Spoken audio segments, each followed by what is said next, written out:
Hello everyone, welcome to Sanmarga classes. 20ನೇ ಪ್ರಶ್ನೆ, ಪ್ರಾಚೀನ ಭಾರತದ ನಾಗರಿಕತೆಗಳು ಎನ್ನುವಂತಹ ಚಾಪ್ಟರ್ ಇಂದ ಮೊಹೆಂಜೋ ದಾರೋವಿನ ಸ್ನಾನದ ಕೊಳದ ವಿಶೇಷತೆಯನ್ನ ವಿವರಿಸಿ ಅಂತ ಕೇಳಿದರು.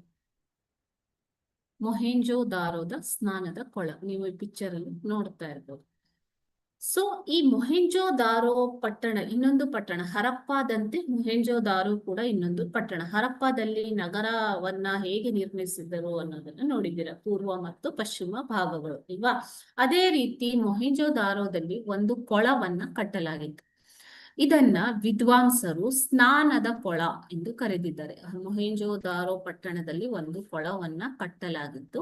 ಇದೇ ಕೊಳವನ್ನ ವಿದ್ವಾಂಸರು ಏನಂತ ಕರೆದಿದ್ದಾರೆ? ಸ್ನಾನದ ಕೊಳ ಎಂದು ಕರೆದಿದ್ದಾರೆ. ಸ್ನಾನದ ಕೊಳ ಎಂದೇ ಇದು ಪ್ರಸಿದ್ಧವಾಯಿತು ನಂತರ. ಓಕೆ, ಸೊ ಇದನ್ನ ಸುಟ್ಟ ಇಟ್ಟಿಗೆಗಳಿಂದ ಕಟ್ಟಲಾಗಿದೆ. ನೋಡಿ, ಇಲ್ಲಿ ನೋಡ್ತಾ ಇರ್ಬೋದು ನೀವು ಸ್ನಾನದ ಕೊಳ. ಇಲ್ಲಿ ಏನ್ ಕಾಣಿಸ್ತಾ ಇದೆಯಾ, ಇದೇ ಸ್ನಾನದ ಕೊಳ. ಓಕೆ, ಇಲ್ಲಿ ಮೆಟ್ಟಿಲುಗಳು ಕೂಡ ಇದ್ದಾವೆ ಇಲ್ಲಿ. ಓಕೆನಾ, ಸುಟ್ಟ ಇಟ್ಟಿಗೆಗಳಿಂದ ಈ ಕೊಳವನ್ನ ಕಟ್ಟಲಾಗಿತ್ತು. ಕೊಳದಿಂದ ನೀರಿನ ಸೋರಿಕೆ ಆಗದಂತೆ ಕೂಡ ಅವರು ಎಚ್ಚರ ವಹಿಸಿದ್ದರು. ಎರಡೂ ಬದಿಯಲ್ಲಿ ನೀವು ನೋಡ್ತಾ ಇರ್ಬೋದು, ಇಲ್ಲಿ ಎರಡೂ ಬದಿಯಲ್ಲಿ ಇಳಿಯೋದಿಕ್ಕೆ ಮೆಟ್ಟಿಲುಗಳು ಇವೆ. ಓಕೆ, ಸ್ನಾನದ ಕೊಳದ ಸುತ್ತಲೂ ಕೊಠಡಿಗಳು, ಸ್ನಾನದ ಕೊಳದ ಸುತ್ತಲೂ ನೋಡಿ ಇಲ್ಲಿ ಕೊಠಡಿಗಳನ್ನ ನಿರ್ಮಿಸಲಾಗಿದೆ. ಈ ಕೊಳಕ್ಕೆ ಬಾವಿಯಿಂದ ನೀರನ್ನ ಪೂರೈಸಲಾಗುತ್ತಿತ್ತು. ಈಗೇನ್ ನೀವು ಸ್ವಿಮ್ಮಿಂಗ್ ಪೂಲ್ ಅಂತ ನೋಡ್ತೀರಾ, ಸೊ ಅದೇ ಮಾದರಿಯಲ್ಲಿ ಆಗಿನ ಕಾಲದಲ್ಲಿ ಇದನ್ನ ಕಟ್ಟಲಾಗಿತ್ತು ಮಕ್ಕಳು ಅಲ್ವಾ.